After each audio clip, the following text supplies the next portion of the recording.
Salve, salve, queridos gênios da minha vida! Tudo certinho por aí? Como é que vocês estão?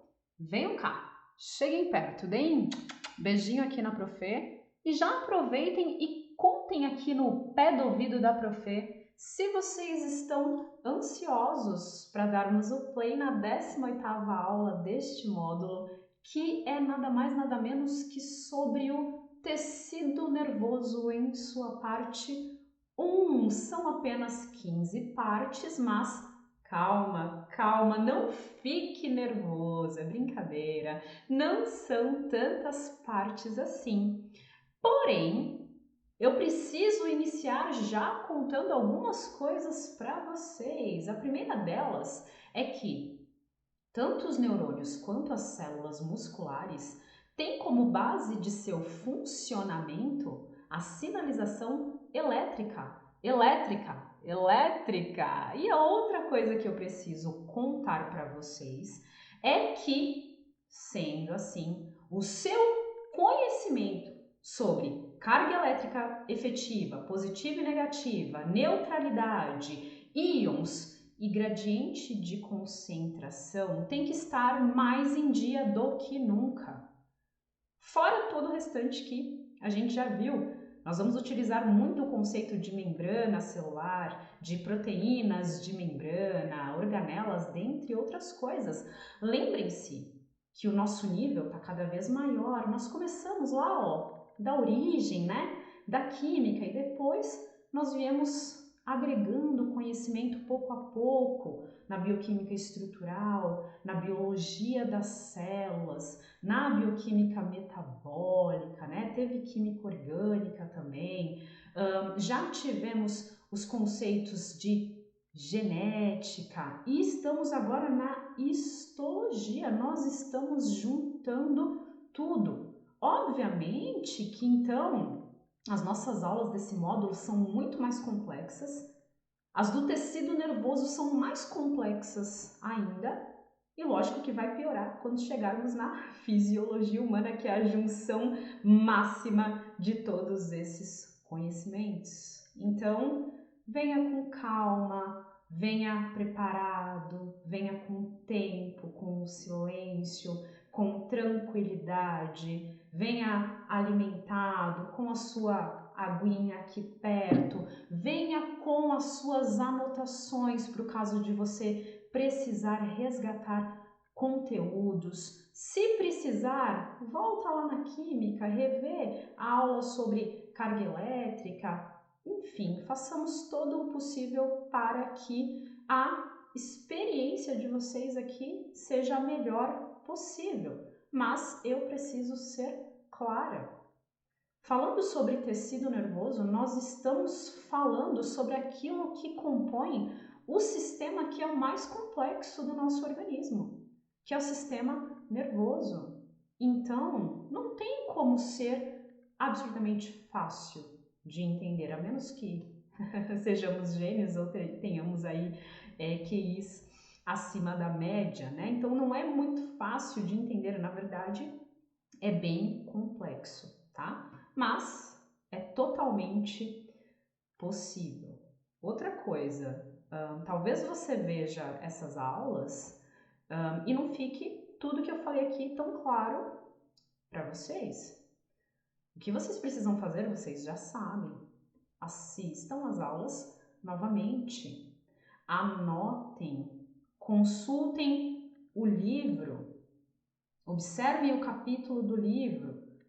Se tem dúvidas, busque sanar as suas dúvidas no livro ou em boas referências, em artigos científicos. Muito cuidado com os sites da internet. Você deve consultar referências que são apropriadas e se desenvolver, né? Um dos objetivos do Gênios, que é um dos principais, é te ajudar no desenvolvimento do seu autodidatismo. Você tem que ser capaz de sanar suas próprias dúvidas, porém a gente sabe que muitas vezes a gente não dá conta, acontece. E aí vocês têm a Profê aqui sempre no suporte aqui. Deixe comentário na aula que eu vou te ajudar com a resposta caso você tenha se empenhado e não tenha encontrado a resposta para a sua pergunta, para a sua dúvida. Então, vamos na calma aí, porque são muitos e muitos detalhes, tá? Então, bora lá, vou até tomar uma água. Vamos começar então, como sempre, com as principais características do tecido nervoso. Vou pegar aqui a minha canetinha, uma coloração azul para você ficar bem calminho, tá? Ou calminha. E a gente começa dizendo que o tecido nervoso é constituído de 2 grandes grupos de células, que são os neurônios, também conhecidos como células nervosas, ou seja, são as células excitáveis. E também as células da glia, também chamadas de neuroglia ou células gliais, tá?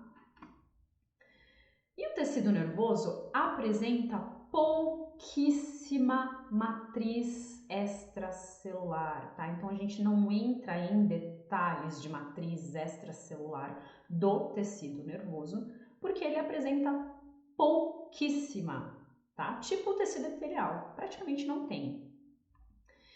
E aí, olha só, os componentes, deixa eu dar a canetinha aqui, os componentes do tecido nervoso estão distribuídos pelo nosso corpo em uma rede de órgãos e estruturas interligados, constituindo aquilo que a gente chama de sistema nervoso, que por sua vez, juntamente, ou seja, em conjunto com o sistema endócrino, coordena as funções do nosso organismo. Então, na tela, temos uma representação tridimensional simples da distribuição do sistema nervoso pelo organismo humano. E agora que nós já aprendemos que os componentes do tecido nervoso se organizam na forma de uma rede de órgãos e de estruturas que estão interligados, compondo aquilo que nós chamamos de sistema nervoso, que juntamente com o sistema endócrino coordena as funções do organismo, é óbvio que faremos uma pequena introdução ao sistema nervoso, à sua estrutura e função, pequeníssima, porque o sistema nervoso nós trabalharemos em mais profundidade na fisiologia do sistema nervoso. Essa introdução estou colocando aqui para quê? Para que o seu conhecimento sobre o tecido nervoso tenha significado, se torne um pouco mais fluido, tá bom? Então vamos começar com a organização do sistema nervoso. O sistema nervoso, que não é calmo, brincadeira, eu estou aqui, inclusive estou pleníssima, super calma, e você? Como é que tá? Tá calma aí ou tá passando mal? Tá com seu sistema simpático ativado, né? Olha lá, a professora falando grego já. Queridos, vamos voltar aqui então, brincadeiras à parte. O sistema nervoso apresenta uma divisão anatômica. Em palavras, o sistema nervoso apresenta uma divisão anatômica, ou seja, em palavras mais simples, uma divisão espacial. Observem, o sistema nervoso é dividido em sistema nervoso central e sistema nervoso periférico.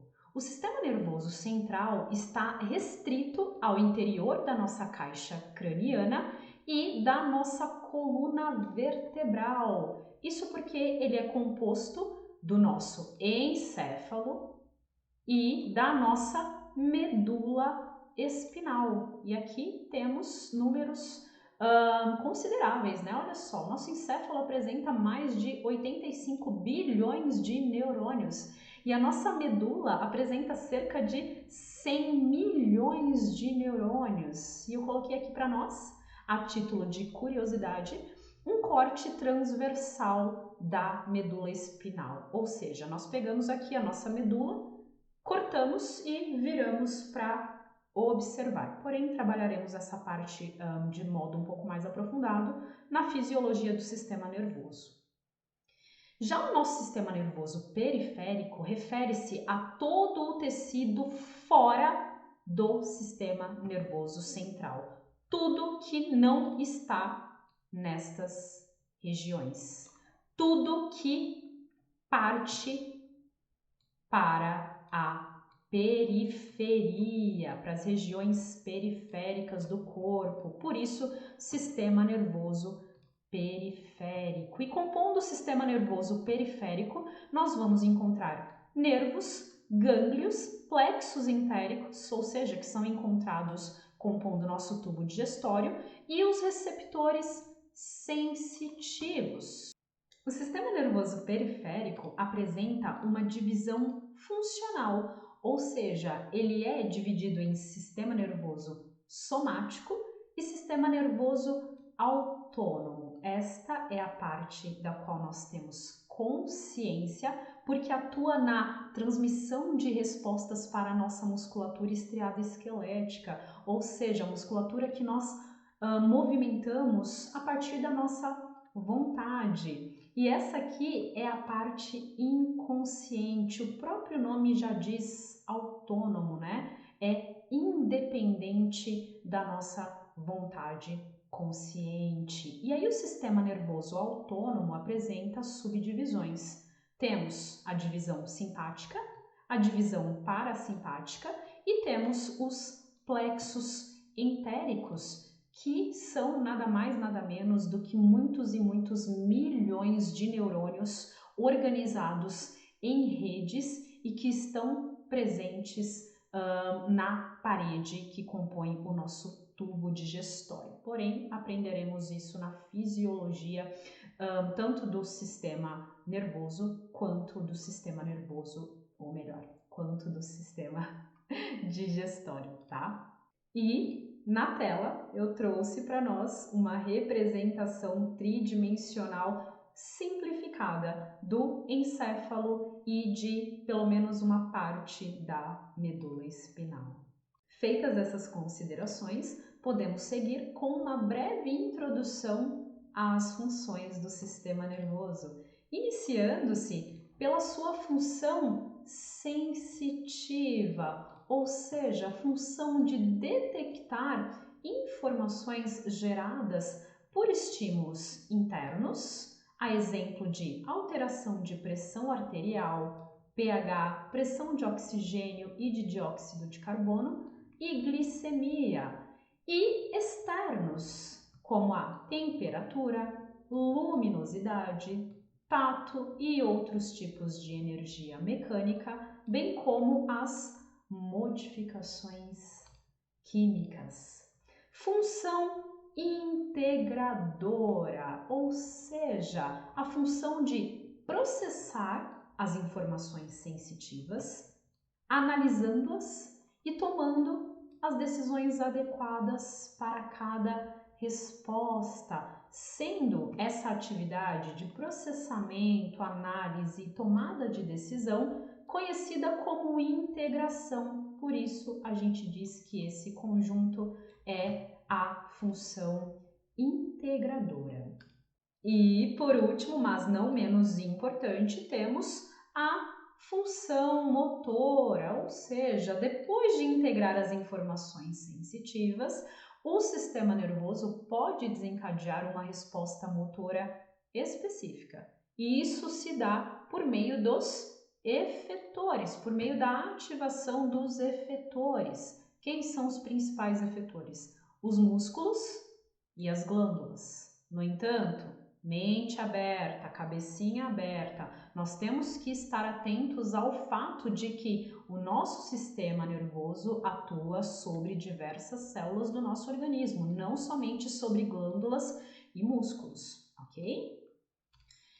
E aí, nesse slide eu coloquei para nós as 3 funções do sistema nervoso atuando em conjunto quando o nosso celular toca. Então, nós temos, deixa eu pegar aqui a canetinha, a função sensitiva atuando logo de início na detecção do estímulo, que nesse caso é o som. Nós temos a função integradora atuando no processamento, na análise dessa informação que está chegando e na tomada de decisão, obviamente, e nós temos uma resposta motora desencadeada, ou seja, o movimento muscular, a contração de diversos músculos para que possamos pegar o telefone e atender o telefone. E agora que nós já fizemos a nossa introdução ao tecido nervoso e ao sistema nervoso, trago aqui para nós um conhecimento prévio de grande importância. Pessoal, para que nós possamos compreender o que é um impulso elétrico e como ele é gerado e propagado pelos neurônios, nós precisamos ter um conhecimento um pouco mais aprofundado sobre os canais iônicos. Então, nós começamos com a definição e na tela nós temos um corte de membrana plasmática, bem como a representação muito simplificada do meio interno da célula e a representação muito simplificada do meio externo da célula. Então, os canais iônicos são proteínas transmembranas que se abrem e se fecham, permitindo a passagem de íons ao longo de seu gradiente eletroquímico, ou seja, as cargas positivas elas passam de onde elas são mais concentradas, de onde há mais delas por unidade de espaço, para onde elas são menos concentradas, onde há menos delas por unidade de espaço. E essa é a parte química. Quando a gente fala de concentração, nós estamos falando da parte química desse gradiente.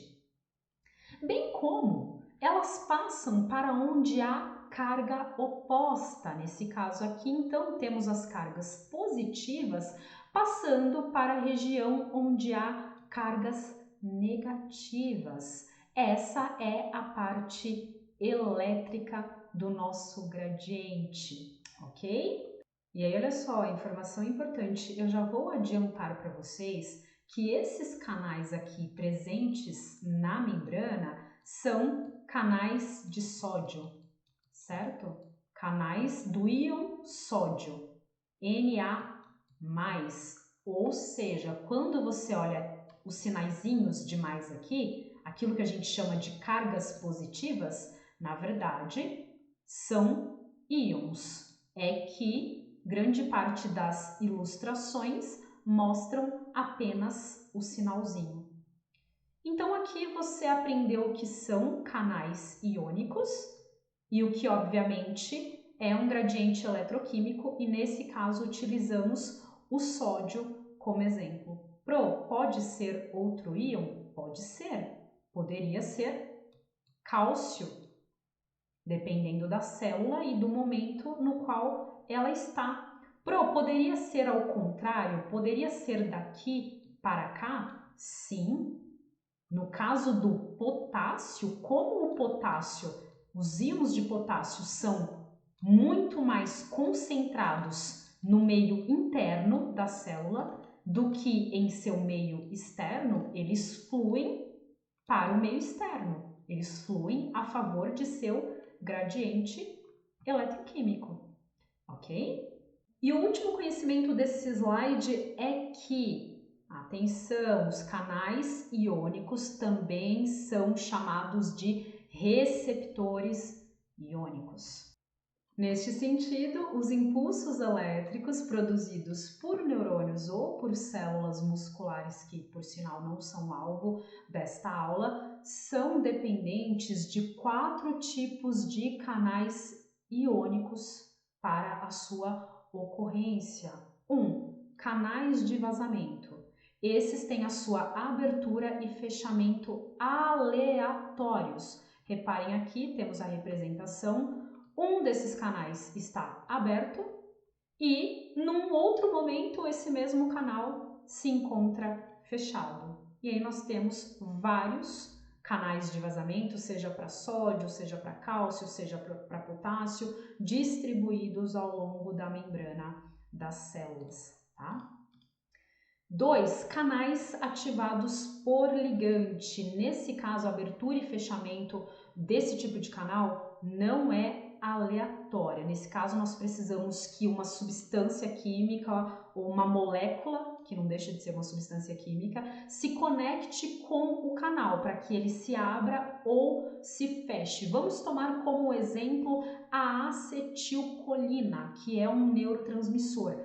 Quando a acetilcolina se liga a um canal que apresenta aqui um sítio de ligação para ela faz com que esse canal se abra. E se nós considerarmos que essa aqui é a membrana de uma célula muscular, quando a acetilcolina se liga ao canal, a gente tem a abertura desse canal e a entrada de quê? De sódio, para que essa célula muscular possa gerar o seu impulso elétrico e ela possa fazer o quê?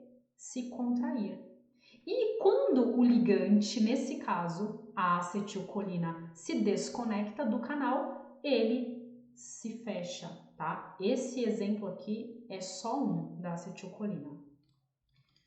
Terceiro tipo de canal, canais mecanoativados, cujo fechamento e abertura ocorrem em resposta a um estímulo mecânico, seja pressão, seja vibração, toque, estiramento tecidual.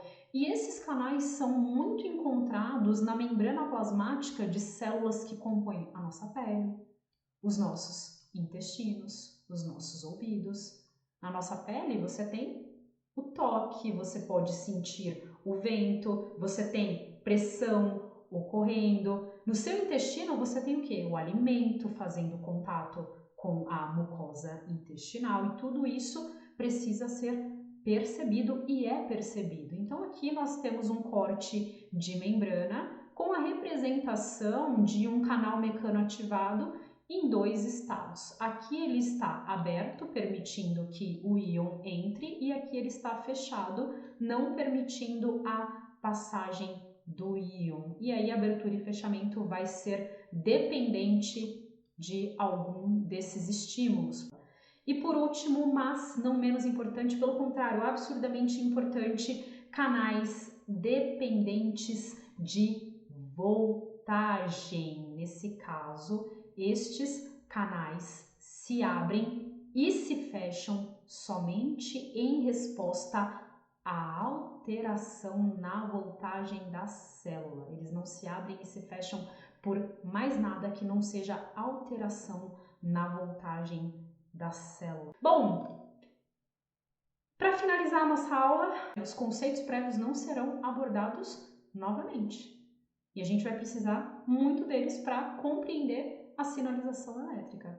Então, por gentileza, estejam aí com o conhecimento em dia para que a gente possa seguir bem. Espero que vocês tenham curtido a nossa aula de hoje, a nossa aula introdutória. As próximas estão maravilhosas, vocês vão amar, embora sejam absurdamente complexas, isso eu não posso negar. E aí, lembre-se, né? Seu conhecimento está em suas mãos, estabeleçam, mantenham e fortaleçam as suas conexões neurais e vocês sabem muito bem como vocês devem fazer isso. Eu sou a professora mestre Luana Lima, como sempre estou aqui para te dar aquela forcinha para que você se torne um ser humano de alta capacidade cognitiva e excelência. Um grande beijo e até já já!